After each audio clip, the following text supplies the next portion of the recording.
Right, Vaibhav, thank you so much for coming on the show. It's the second edition. We actually also wanted to have you in the first one, but um, anyway, here we are, and thanks for your time. And I'll let Ishan introduce the session to everyone out there. Very excited to have Vaibhav, whom we really wanted to have in our previous 24 Hours of Chaos, as Aman has mentioned.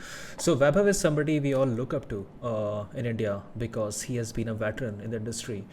And he's the founder of Vaibhav Studios in Mumbai. And if you anybody in India knows what is Zuzu, what is Lamput, because we have seen them everywhere on TV.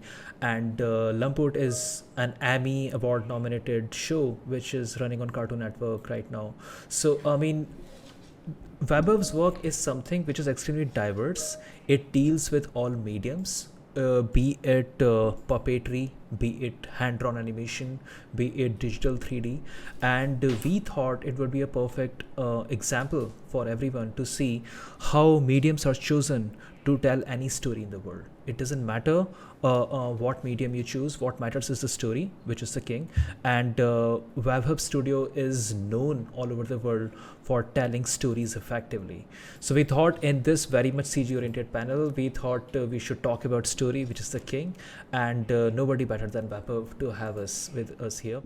To start this session, I would just give Aman the question that he would like to ask, which is regarding the mediums, I guess. Right, Aman?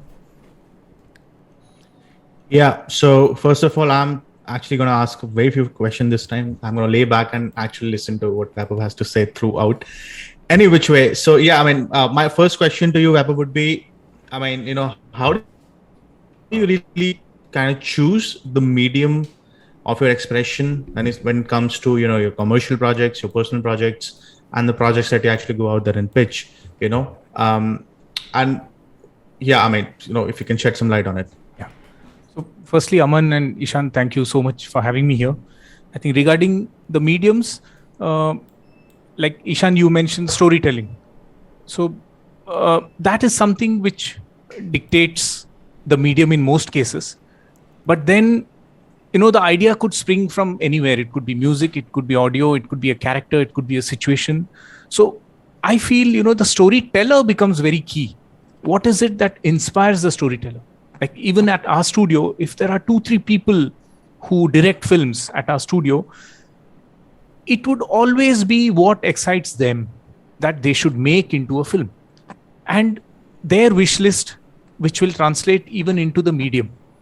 So for example, when we get a commercial script, if it's a commissioned work, then again, when we read the script, we see it a certain way.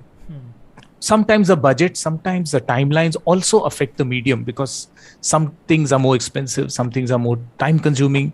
So there are a couple of things that affect the medium, but primarily it's the vision of the director or the storyteller, based on the story, how they are visualizing it. That's how they would select a particular medium, which, they would think that that's best for that story. Right. And that gives us a perfect segue to what kind of commercial projects you've been up to all these years. If you could share a glimpse of them, a breakdown or whatever, we would love to hear that. Definitely. So at this point, I'll just share my screen. So, we see a lot of visuals and I'll take you through the story. Like this is one of our very oldest creations. It was a character called Simpu for Channel V. Yeah. So at the studio, primarily, we are creating animation films for our clients. So one kind of work is commissioned work, where we get a certain requirement from the client or a brief and we interpret it our way. The other is where we create a pitch and pitch it to prospective clients and get them hooked onto it. So there are these different ways through which, we earn our bread and butter or dal roti, as we were discussing. So this is a character we had created in 99. And this guy, he was a mascot for Channel V. It was a youth channel. Of course, it's dead now. It was a network of the Star TV network.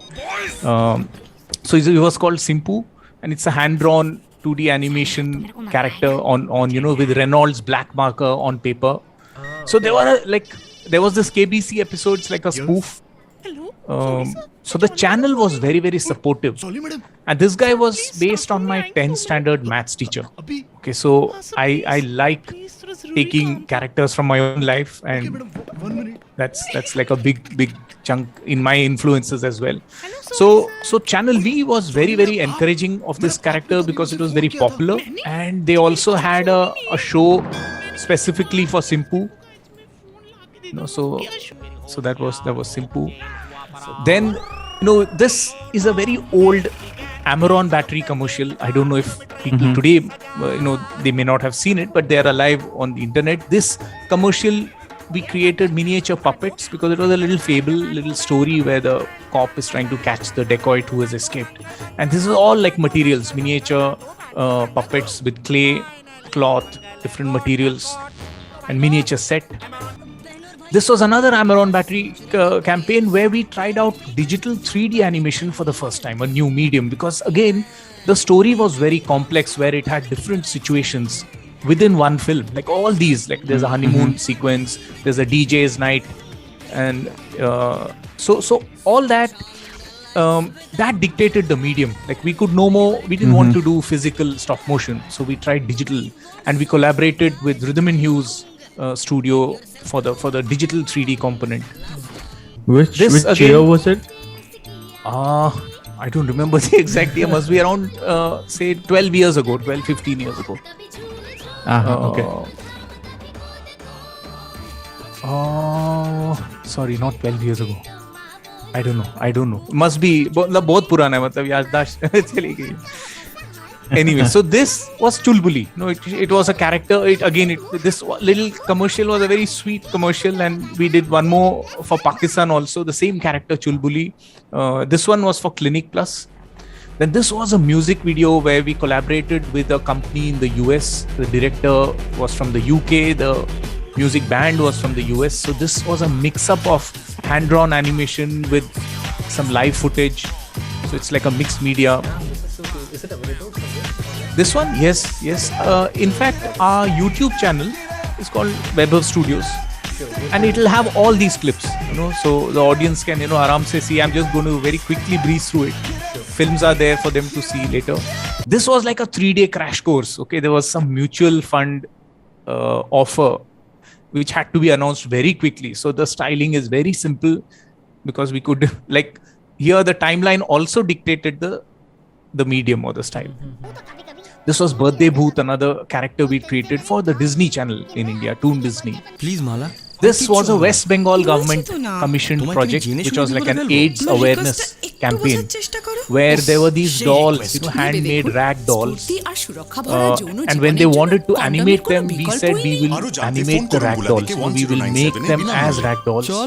So it's again stop motion with dolls made up of foam and cloth. Again, miniature locations, lit physically. This was a pitch that we made, like how Simpu was a character, was our own creation that we pitched to a client. This was another pitch where a beautiful, mad animation director called Rajiv Aip, who used to work with us, we wanted to showcase his work. He had a unique style. This is ink on paper. So we pitched a campaign, like a nonsense ident campaign for Nickelodeon India. So it's all ink and hand-drawn animation. So it was an entire series called Symphonic. This is super cool. Yeah. This was a Telugu ad for a cement company, which was like a music video. So this is again digital 3D. The client was very happy with his first film. He invited us to his cement factory in Andhra. And the next film was set in his cement factory. This is a sequence from Tare Zameen Par. There were many animated sequences in the film. So this was like a Calvin and Hobbes kind of a situation where he solves a maths test. So this is again a hand-drawn sequence where he has to do, I think, 3x9 or something. This is the Vodafone Zuzus. We all know that popular.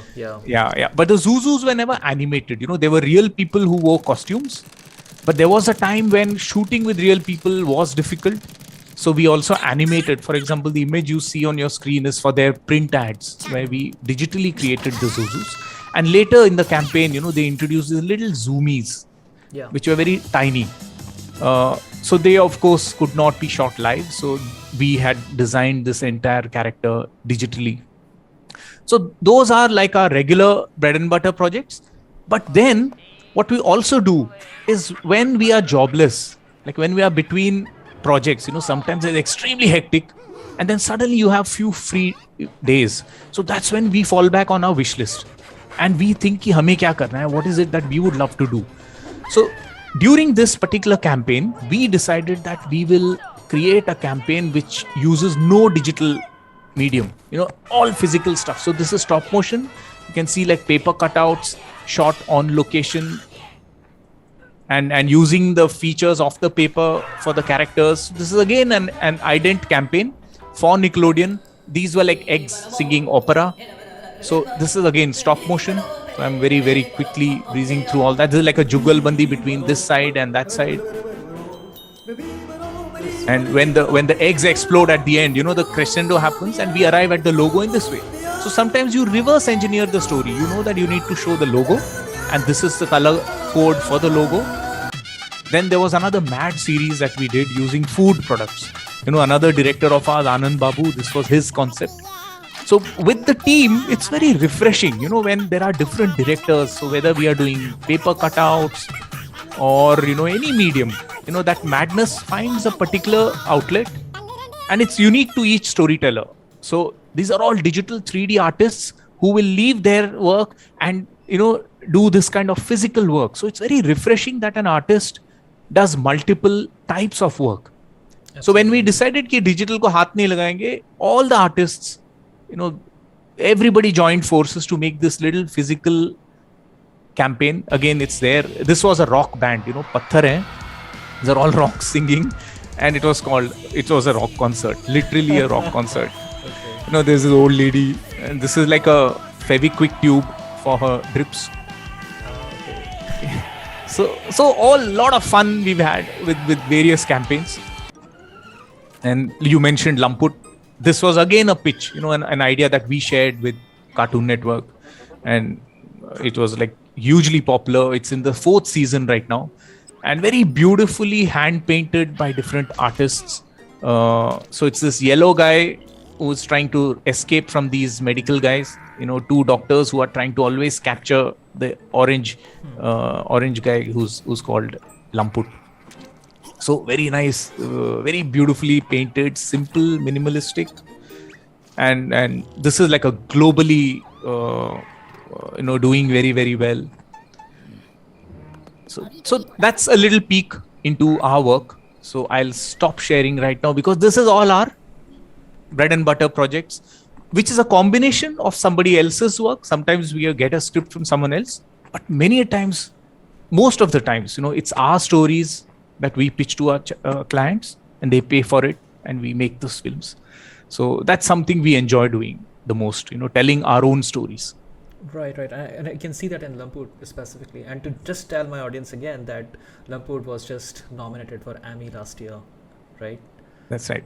Okay, that's just crazy. Absolutely crazy for a small team like this. And just shows that if you pitch your own ideas, sometimes they really speak out. And that also, it really is striking that a small studio like yours is dealing with so many mediums because it's not common. People just do, digital 3D and they're very specific to it. Some studios just do puppetry, some just do hand-drawn, and you delve in everything. And then you let your stories decide the medium, which is again something very unique. Now, so Vaibhav, you mentioned, and of course you also mentioned, Ishan, that you mentioned your own work, but we still don't see IPs coming out from the studios, from the production houses, whatever. A couple of IPs here and there, and what's up with that? What are your thoughts on this, Vaibhav? See, to be frank, my first 5 years was with an animation studio in Mumbai, where we produced a lot of short form content. I quit. It was Famous Studios where I used to work, in Mumbai. It is actually a famous studio, now be famous. So I quit the studio to work on a little children's short film. my interest was to tell longer stories. And I had a lot of stories as a child that I had grown up on that I wanted to make into films and share with our audience.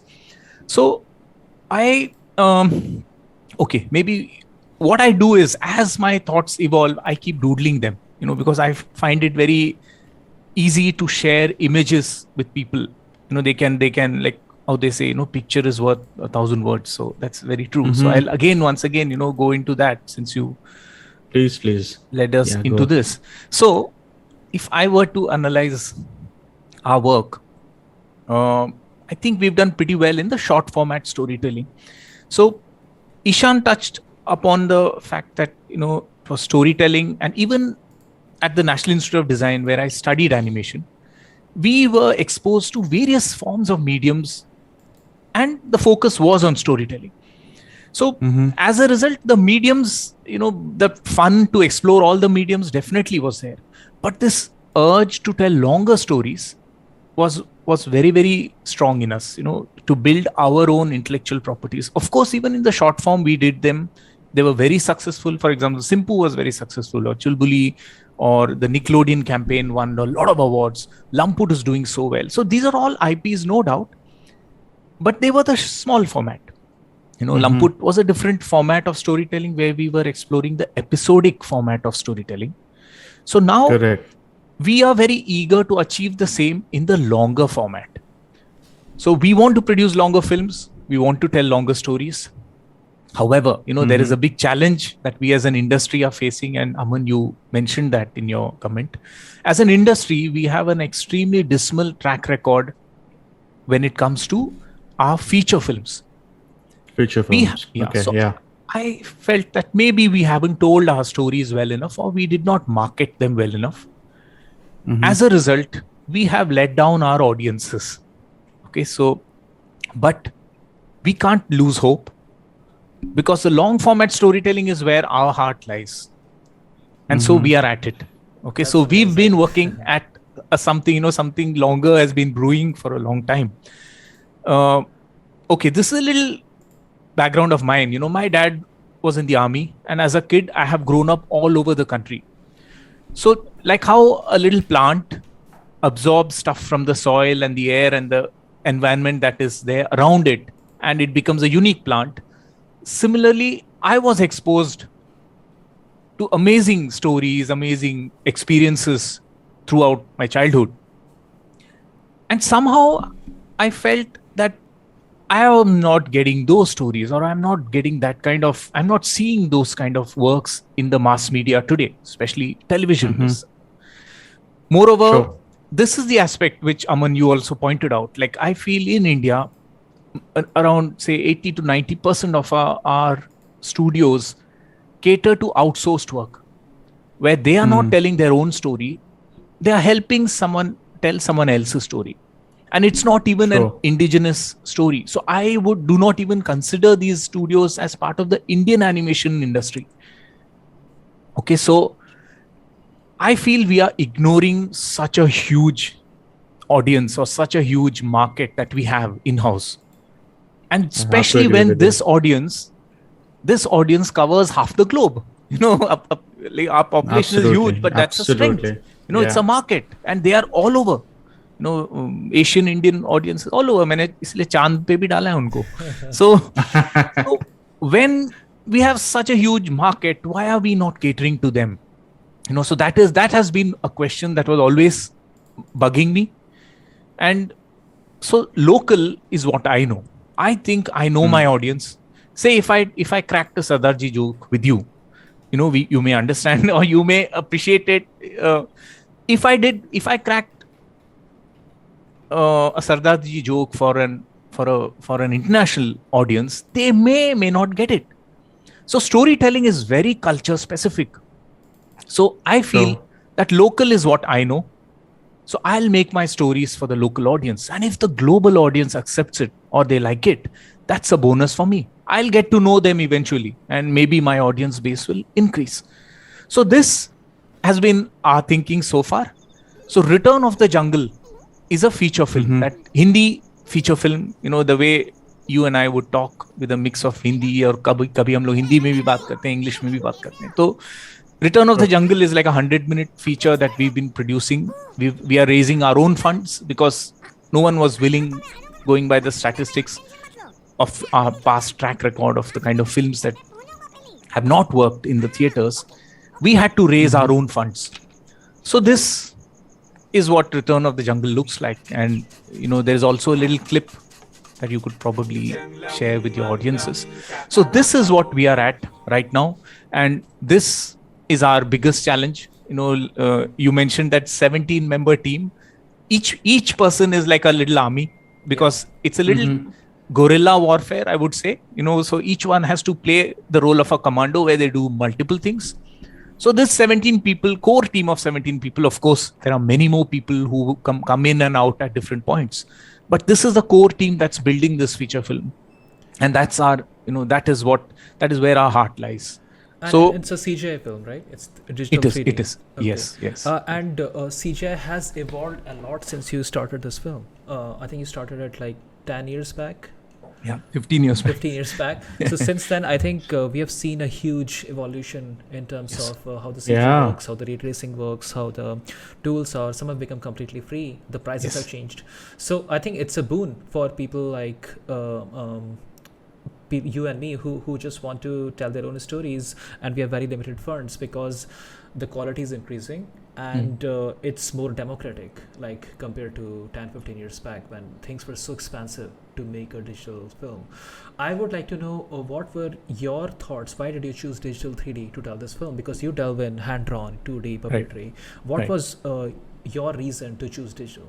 See, Return of the Jungle is a larger property that we've created. So it manifests itself through multiple stories. We have multiple feature-length stories that we've scripted. There are episodic series which are shorter stories. There's merchandising. So it's a larger property.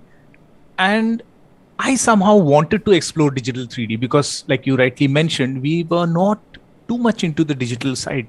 We were mostly doing physical work in our early years. But we learned 3D purely for this film. Because I thought if we have a library of characters, it's the same characters that we are cooking up a new story with. So I felt somehow that when you're doing hand-drawn animation, again, there the experience of each medium comes in very handy. So having done that, it's very, very personal. Every artist draws a character a certain way. So I thought if we create models digitally, regardless of artists changing, the characters will probably not change. Yeah. And since we were going to tell multiple stories with the same characters, I thought let us try a digital library and then build stories with that. So that was one thing. And of course, once we got into it, there was so much to explore and learn. Right. And as the CG is evolving, is your film also evolving? The way it looks? Hopefully this not. Just came to me because I deal with it every time. When you do something, a passion project takes so long that by the time you look at it after 10 years, you're like, I want to change this or that. It keeps happening. Yes, that's very true because the tools are changing. Yeah. And it should, it is a concern that it should not look outdated. But thankfully, what we are doing is as we keep seeing every clip, if we are happy with it, with the output that we see on screen, then we are happy, regardless of whether it was an old tool or a new tool.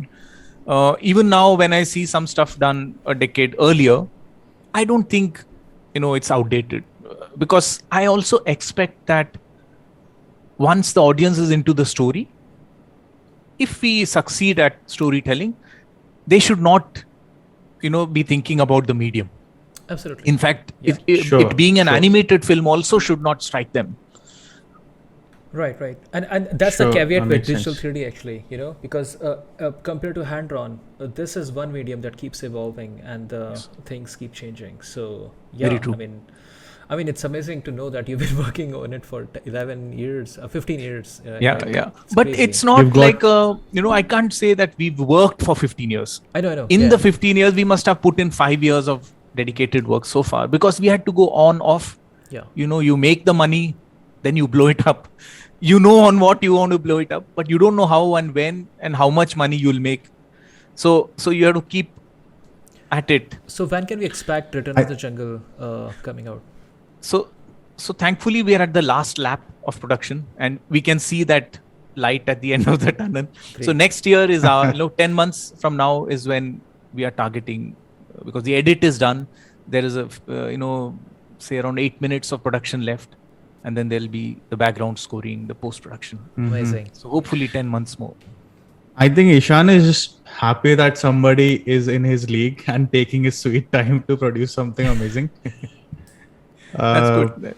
Yeah, with animation it takes more sweet time, because it's exactly. and a small team trying to do that. So I would not call this the ideal way of making a film. I'm sure Ishan, you will agree with me. But we have no other choice, because if no one else is funding it, we will have to fund it. We'll have to figure out a way to make it, because only when we make longer films will we learn. Absolutely. And we are doing it with a particular purpose, because we think that this sort of content is missing. I'm not getting, as an audience, I'm also the audience. I'm audience number one. Yeah. I'm making this film for myself. I think that I'm not getting to see this kind of content, Indian everyday contemporary content. Exactly. The majority of the content that we saw or we created was all mythology. Yeah, and I think I'm seeing also a very good shift, especially in last decade since I started, that initially it was art which was inspiring the technology, which is something that Ed Catmull from Pixar keeps saying, that it's a vicious circle. Art inspires technology and technology inspires art, and that is something which has really happened, specifically in past 5 years, when technology has taken so many giant leaps that a small team of 1 guy, 2 guys, they can actually finish a game, finish a film by themselves, if it is stylized enough, not like Pixar quality, but something that they can do in their home studios. And that, I think, is going to change everything in the coming time. Specifically for people who want to tell their own stories. Yeah, very true. And every film doesn't need to look like a Pixar film. Exactly. They could be such beautiful art forms. And there's no comparison. And in fact, it's refreshing that every film looks unique. You mentioned, Weber, that you don't see the content that you want to see as an audience, of course, an Indian vernacular audience, right? So, yes. And I really want to congratulate you on that front, because, on the feature film that you're planning, I was actually watching the clip just before we spoke. And when Manda was speaking something and when the other 2 characters were speaking something, I could actually relate it to a guy I met in Navi Mumbai, or, those nuances and those small little, say delivery techniques, and, the animation techniques, just bringing that vernacular out in that anime. And that this is something not a lot of directors are able to do in the country right now. I can count them on fingers, like, E. Suresh does it brilliantly. You absolutely smashed it. And this is just, and probably will be the very first, in principle, will be very first vernacular animated feature film which will actually come out next year, you mentioned. Yes. And I can't wait for it, really. I mean, so I just showed it to my team as well here, and they all lost it. Like, it was so funny. Even those a couple of minutes was so funny. It was very cool. Great. Perfect. So we'll keep you posted once we are closer to the release. No, we'll chase you. पैसे देके देखना सब लोग. Absolutely. So that's great. That was a great talk, and we will, I think, start taking questions now. And whoever has any questions regarding Weber and his studio and his work, please start posting them, and he will answer them right away.